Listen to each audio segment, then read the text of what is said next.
Mini episode 461 of the FDH Lounge is brought to you by that NBA lottery pick, your pop culture influenced look at the world of hoops. Follow them on the web at that NBALotterypick.com. The FDH Lounge. You want to schedule your life around it.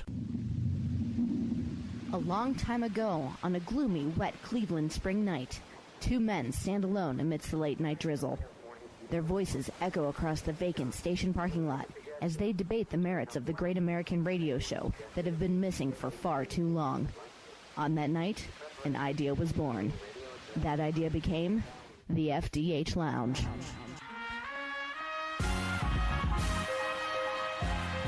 Welcome to the FDH Lounge. Hello again, everybody. You are in the FDH Lounge with Rick Morris and Kyle Ross, breaking down the NFL. We are looking at, in this mini episode, the top and the bottom teams in the AFC. We are going bell curve style, looking at the 2014 season. I want to recap for everybody. This is our third pass through on looking at these teams. For the AFC, we examined the AFC East in this upcoming season as far back as last spring. Mini episode 386 for the East, 390 for the Central, 392 for the South, 397 for the West. I'll refer you back to those. We also looked at projected win totals for the league, alphabetically breaking down the entire league in mini episodes 441, 442, and 443. And looking at the top three teams in the AFC, essentially that's what comprises our good half of this equation, if you will. We can start, I guess, with the team that won the AFC last year. You've indicated, Kyle, you feel like in most people's book, and possibly even in yours, favorite to win the AFC this year, particularly because I'm picking Seattle to win the NFC again. I got to mix it up. I'm not going with Denver to win the West. I'm sorry, they are going to win. Jesus Christ. No, I'm sorry. They're what a fake out and unintentional. No, I got them winning the West, obviously. I don't have them winning the AFC. But as things stand now, how can you not pick a Denver-New England AFC championship game again, regardless of where it's at? Looks like Manning and Brady got one more left collectively in them. This is a very weak AFC. Historically. I mean, very weak. It's funny how we've talked about this in the past, how things have turned. You know, it used to be the NFC was obviously the preeminent conference throughout the 80s, into the early part of the 90s. Then it kind of flipped last decade where the AFC took its turn. Now it's clearly back to the NFC. Are they as bad as the NBA Eastern Conference? Are they quite as bad as them? Okay. No. Not quite? No, because, okay. I mean, that would involve there being several teams not trying. Okay, that's true. and I think above it all, almost every team is trying. There's a couple in the AFC that aren't trying. I mean, make no mistake about it, the two worst teams on paper reside in this conference. We'll get to them momentarily. The NFL doesn't incentivize you not to try the way the NBA does. Yeah, exactly. But, look, Denver to me is still the team to beat in the AFC. I know they looked really bad in the Super Bowl. You and I mentioned this before in the past. It was a worst-case scenario, that game. If Denver and Seattle played a series, what happened in the Super Bowl would have been their worst game of that series. Make no mistake about it, they would not win that series, Denver, against Seattle. But it's hard to imagine that any game would be worse than what happened in the actual Super Bowl. Denver does draw the AFC West this year, oh, by the way. Partly, obviously, they draw the AFC West because they play in that division. But they also draw the NFC West. Our verbal foibles have been very entertaining thus far. They draw the NFC West. So I think that, like Seattle, they're not going to match last year's win total, Denver, but I still see them winning 11 or 12 games. I got them at 11. Easily winning this division. Yep. Easily earning a top 2 seed and a bye. And I've still got them as the number 1 team. I'm not going to say easily winning the division because I think it's going to be a little closer than that. More about that as we go along. But, yeah, I got them at 11 wins. I got them winning the division. I got them as the number 2 seed because, again, I'm not going to sit here and say that I'm super impressed with New England's offseason. But they didn't do anything to put them in any jeopardy of falling out of the top 2 in the AFC. And if I believe that it's sort of like, again, we've used this in a couple of our examples thus far, process of elimination. There's got to be some change somewhere. Seattle, San Francisco, still the top teams in the NFC. I think ending up in the same order as last year. I got to go with New England over Denver. I'm a law of percentages kind of guy. And that I have to pick a different outcome in the AFC. I don't think there was a lot to separate them at the end of last year. The AFC championship game was not particularly close. The score made it look closer than it was, but I don't think there was as much separating the teams as we thought coming out of that. Well, and New England had so many injuries. They did. We talked about this a lot last year. I thought Bill Belichick turned in one of his better coaching efforts. He did. Last season. Yes. So with a little better health, New England can challenge Denver. Another key is they're going to get Denver at home in Week 9. Yeah. And so that could be if a you tiebreaker. win that game, that could be a tiebreaker. See, and that's the thing. I got New England at 11 wins also. They win that game, boom, there's the tiebreaker. You're kind of convincing me a little bit here. That's because what I'm remember, thinking. New England won't be playing Seattle and San Francisco like Denver is. Right. New England's non-conference schedule, as I check, is the NFC North. Okay. Which is the second toughest division. And they do have to travel to Green Bay late in the season. So that's certainly no cakewalk. But their division, obviously, again, New England, like Denver, they should roll to another division title.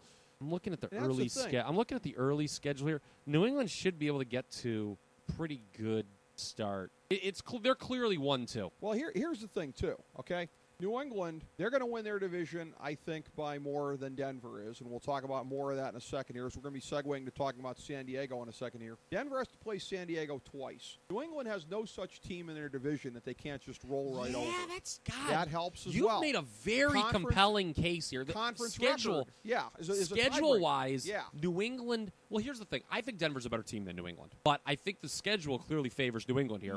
Yeah, I would agree with that. And the same as I think Philadelphia is better than Washington, but I think Washington will win the NFC East on a tiebreaker, and Philadelphia will miss it. I think Denver's a better team, but I don't think they're going to win the AFC Championship in Foxborough. I just think New England will have enough under the circumstances. They'll win the tiebreakers as an inferior team. I think they'll eke past Denver. I see that as being my scenario. Best team doesn't always win. Sorry, Jason Jones, our FDH senior editor, who I know would like to see Denver take the last step this year. First of all, they won't. They're not beating anybody out of the NFC, but I don't even see them getting past New England. Now, it's tough because for New England, much like San Francisco, they're climbing a rough hill in terms of 3 consecutive AFC Championship appearances coming into this year. Almost nobody makes it 4. Yeah. I'm going against a lot of history here, but I'm going to... Well, if you pick Denver to win the conference, then you're going against history because there hasn't been a Super Bowl loser to get back to the Super Bowl since the Bills. Yeah. Of the...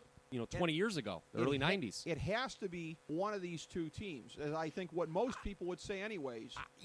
I don't think anyone. I could look. I should bring up that consensus page. I saw some of ESPN's sharper minds, their non-TV personalities, had kind of a junk page where all their picks were there. Mm-hmm. I find it very hard to imagine that someone would pick either Denver or New England, someone other than Denver or New England to win this conference. Now, you and I, are we ready to transition here? This is a great segue. I've got Denver 12-4, New England 11-5 for the record. All right, I got them both 11-5, but New England with the tiebreaker for home field. Okay. You and I believe, are the only two people on the planet right now that think San Diego can maintain what it did last year and maybe even improve on. Yeah. Most people have this as a regression team. Well, I got them at 10-6. I think they're going to be breathing down Denver's necks a good chunk of the way. As you know, no one was higher on San Diego down the stretch than I last year. Our halfway through the season podcast where we kind of re-picked playoff teams, I said this team was going to get in. It didn't look like they would at any point, and then they squeaked their way in. I think they're going to stay 9-7, but they might be a better team. Now, the offense might not be as good as it was last year. This was arguably the second best offense in football behind Denver. Mm-hmm. You've called them, I know, Denver light before, and it's easy to see why. They have a lot of the same characteristics with at a lot of positions. And they have Mike McCoy. Yes. And they have Mike McCoy, who came out, was the old Denver OC. Yeah. Manning's first year, and then he also, guy won a division championship with Tim Tebow as his quarterback, for God's sake. But here's an issue with San Diego I saw, and this is new since the last time we talked. Colin Cowherd, your good friend, alerted me to one of the better NFL pickers, though. I may not like him personally, but he knows his NFL. Alerted me, didn't call me on the phone personally, I watched the show, to San Diego's late season schedule. Okay. And late season schedule can often matter. Mm-hmm. A team rarely, we've seen it in the past where a team kind of backs in to the playoffs, but it doesn't happen too often. Would you like to know San Diego's last 5 games? Tell me. At Baltimore, New England, Denver, at San Francisco, at Kansas City. Wow. That's not. They really better have a good record going to those 5 because they're not going to have a winning record. Well, there. for that 10-6 that I'm picking them for, they're going to have to pad it on the front end because I'm going to guess. I'll say 2-3 out of that one. I think they'll steal one. They do get both New England and Denver at home during that stretch, and Kansas City could be playing out the string at that point. Kansas City, I'll give them, and I bet they steal one of the other 3. But finishing 2-3 is still a lot if you're going to go 10-6. The thing of it is, though, good thing they're in the AFC because you can salt away a wild card spot pretty early. They do have both Jacksonville and the Jets at home early in the year. Yep. I think looking at the schedule, they are going to get off to a fast start. Okay. That being said, I'll say 9-7, and I'm saying definitely the top wild card in the NFC. I think a lot of people are flimsy on their chances to even make the playoffs. I'm confident in this as a playoff team. Well, yeah. Remember what I've always said? They never got blown out. They never got blown out last year. The entire season, they played one bad game, and it was a fluky late change in the schedule start time in Oakland because the baseball coincided, and they turned the ball over like a million times in the first half.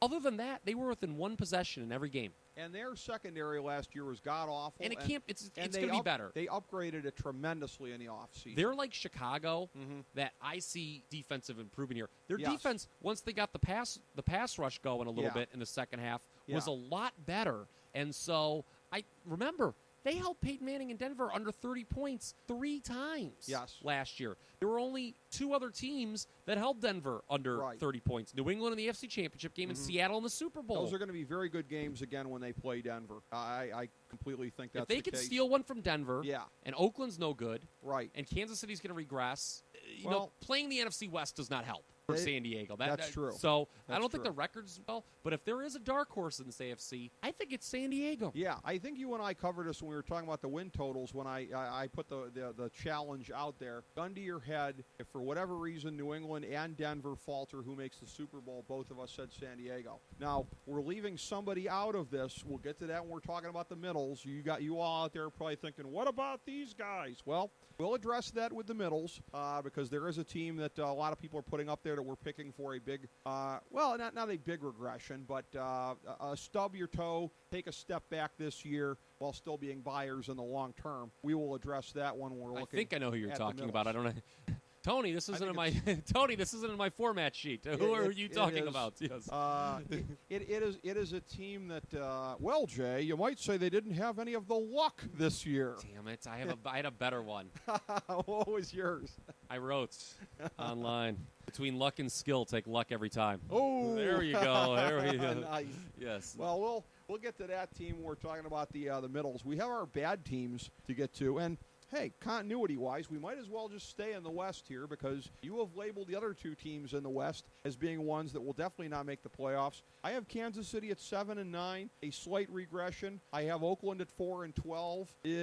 Not much of a regression off where they were because they suck every year. So I definitely agree with you on Oakland. I don't know if I'd swear on a stack of Bibles Kansas City couldn't do it. But again, as a team that made the playoffs last year, they're an easy one to pick not to make it again. So to that extent, I'm there with you. They're my Carolina of the AFC, and I'm real down. Again, teams that regress sometimes regress a little bit further than you think.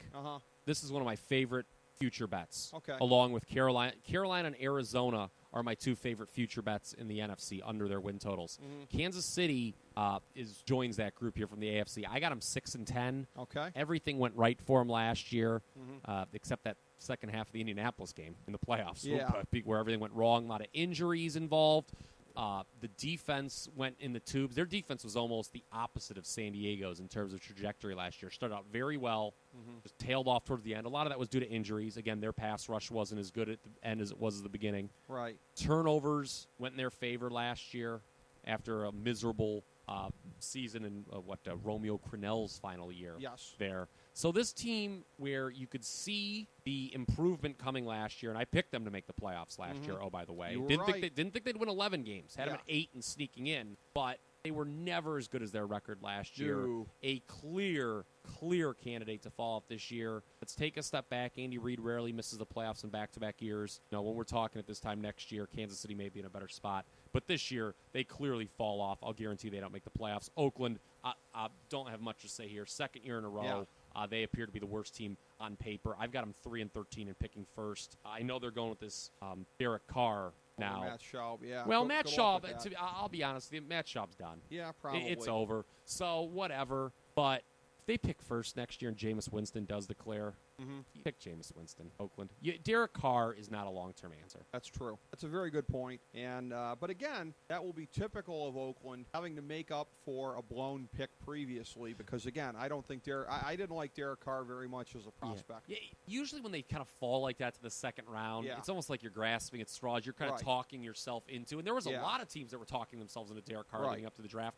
But Oakland was the only one who picked him. Reggie McKenzie, I'd like to tip my cap to him. He walked into an impossible situation, but he has not done a great job, really, either. No, he hasn't. He really hasn't. And Dennis Allen, is he a good coach? I mean, again, bad situation. The Carson Palmer trade killed this franchise. Yeah. And they're just not good. No, they're not. There's not too much else to say about them. Really. Them and Jacksonville, who I guess we can get out of the way, too. Yeah.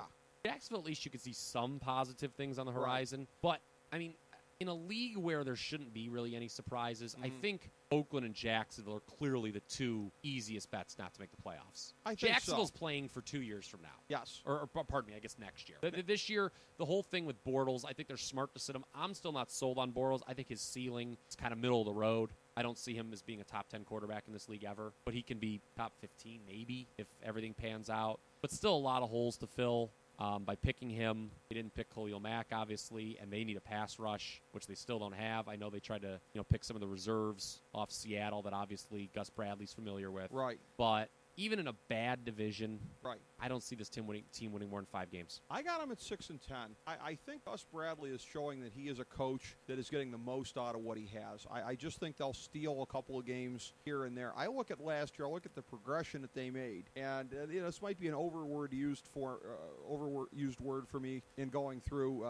In talking about this year, when I use the word historic, Jacksonville was a historically bad team in the first half of the year. I mean, not just like your average worst team in the league, god awful. By the end of the year, albeit with other bad teams, they're winning games on the road. They're progressing. They went from historically bad to bad, pretty bad. Yeah, they were just another run-of-the-mill bad team. This is another run-of-the-mill bad team, and they didn't have the talent to be that. The talent, frankly, was closer to being a historically bad team. Gus Bradley kept them playing hard. They made improvement through the course of a year. That's rare, because that's a team that should have been a 1-win team, maybe 2. They again, they outkicked that coverage. I think they're going to again. I'm going to give them 6 wins. Here's why I'm a little more down on them than you. Mm-hmm. They benefited from Houston being awful last year. Did they beat Houston twice last year? They probably, unless they played them in the first 2 weeks. They didn't. You're right. So they swept the bad Houston team. Okay. I think one of the other wins was Tennessee. Let me get my handy-dandy thing on here. 2013 Jaguars.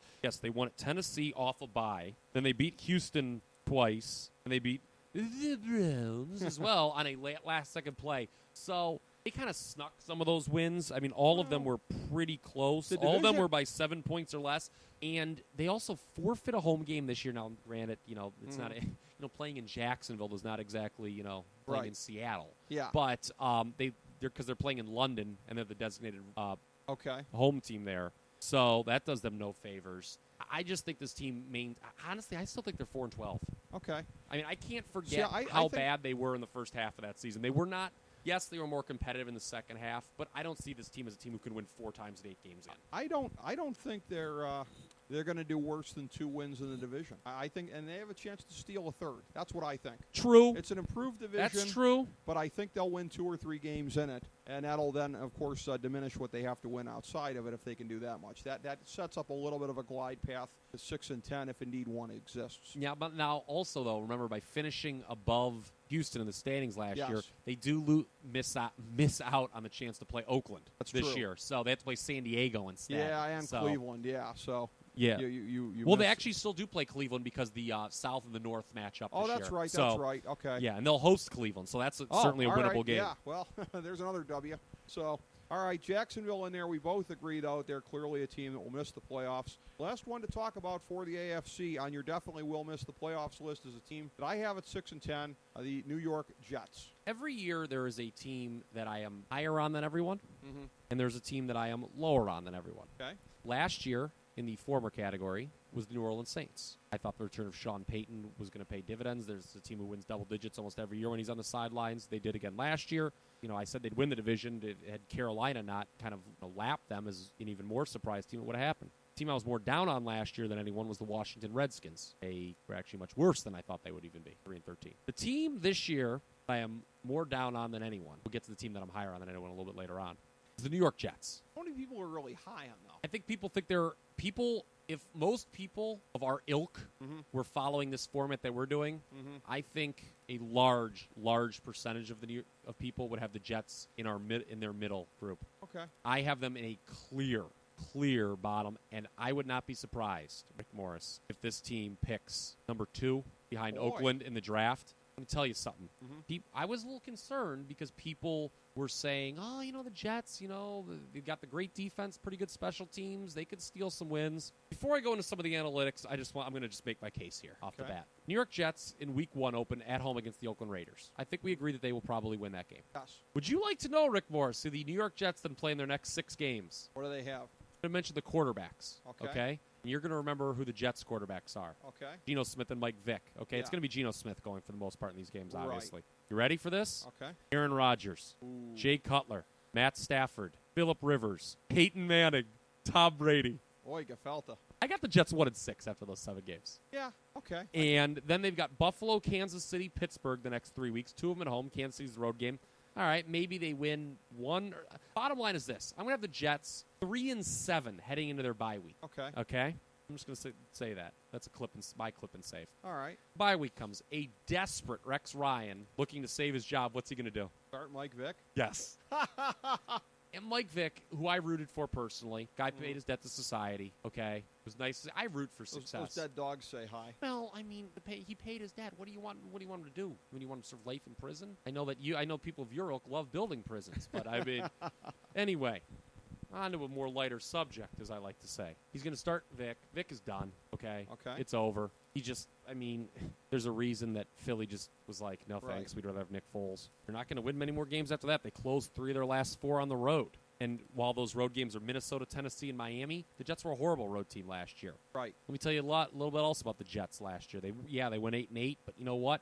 They were outscored by 90-something points. You know, other team was outscored by 90-something points? The 4-12 Browns. Wow. So this team completely overachieved record-wise. There were 6 games last year. They did not hold a lead. Wow. Tied for the most in the league. They were outscored, by the way, for the record, 97 points. The Yes. Browns were outscored by 98 and finished 4-12. Their average loss last year, the New York Jets, almost 19 points per game. Ooh. Now, Bill Barnwell, the great Bill Barnwell, who you and I have referenced many times in the past, has talked about that where the Jets were very unlucky in terms of fumble luck. Yes. They did not. They recovered a historically low amount of available fumbles. Okay, and that's an interesting stat. I think some people still roll their eyes at that stuff. I'm not one of those people. Okay. But here's the problem. Let's say the Jets recover more fumbles this year. Okay. Unless the defense returns those fumbles for touchdowns, what's this offense going to do with the ball? As Jim Morris so eloquently put it, diddly poo. Yeah. Okay? This offense stinks. Right. Eric Decker, overrated signing. He's going to find out what it's like going from Peyton Manning to Geno Smith. Chris Johnson, done. And the quarterback play's not good. Right. 4-12, the Jets. Okay. All right. A worst-case scenario out there probably for the Jets. You're Rex picking Ryan, by the way, Yeah. could get 86 if that happens. He will. And then I would pick, then we'll see what they do at the quarterback position. Because, I mean, and by the way, he relies on great cornerback play. That unit's banged up. Right. I just think, and this team has all this bravado and confidence. Look, this was teams do not overachieve my projections typically 2 years in a row. They overachieved last year, not this year. All right. Well, we've looked at the best and the worst of the AFC. I'll wait until Do you have we anything get to through. add about the New York Jets, by the way? Do I what? Do you have anything to add about the New York Jets? No. They're not that interesting to me. I mean, they've helped themselves. They in don't some move the areas. needle for you? They don't move the needle for me. Calvin Pryor. That was a good I pick. like that. That was a very good pick. Same as with Green Bay, where I've praised the Clinton Dix drafting. I think it will have a ripple effect. Really excellent safeties can have an ability to do that. Yeah. But I think- Seattle. Yes, exactly. But it ain't going to be enough. It's clearly not going to be enough to do it to move the needle there. Yeah, but Brian Schottenheimer, how is this guy still drawing a paycheck as an offensive coordinator? Good question. Yeah, good question. After you look at what he did all that time. Pardon me, he's the coordinator for St. Louis. He's for St. Louis. He's in St. Louis. Marty Morningweg, how is he still drawing a paycheck for that matter? You didn't let me finish. I was going to say, after all that time he was in New York, I was in the process of covering for you. Okay, yes. That. Yeah, I'm sorry. I've gotten your correction was unnecessary. I was about to just smooth like, this is what you meant, Kyle. I've got my bad offensive coordinators confused. Well, 6 of one, half dozen of another. I guess at least Brian Schottenheimer didn't take the wind in overtime. Yeah. I can't fault you for messing up 2 different shades of poop. Yes. But anyways, we'll hold it until we do the AFC middles for me to put you on the spot here as far as who comes out of the AFC. But we talked about the top teams here in this one. New England, Denver, and San Diego at the very top. Kansas City, Oakland, Jacksonville, and the Jets bringing up the bottom. As we bring the show to a close, we would like to extend our deepest gratitude to NBC, CBS, ABC, Fox, all Clear Channel affiliates, TNT, TBS, USA, UPN, Deadspin.com, YouTube.com, YTMND.com, MySpace.com, various blogs, Fox News, CNN, CNBC, MSNBC, IamBoard.com, Billboard.com, Google.com, ESPN, ESPN2, ESPN News, ESPN Classic, NBA TV, NFL Network, Sports Time Ohio, Athlon Magazine, Comedy Central, Cartoon Network, The Boomerang Channel, QVC, BET, The Spice Channel, Steno Notebooks, Manwich, Papermate Office Supplies, waitresses, strippers, bartenders, garbage men, janitors, microwave popcorn, the writers of The Office, Scrubs, Entourage, My Name is Earl, Oz, Metalocalypse and the Boondocks, Aquafina, and the Periodic Table of Elements.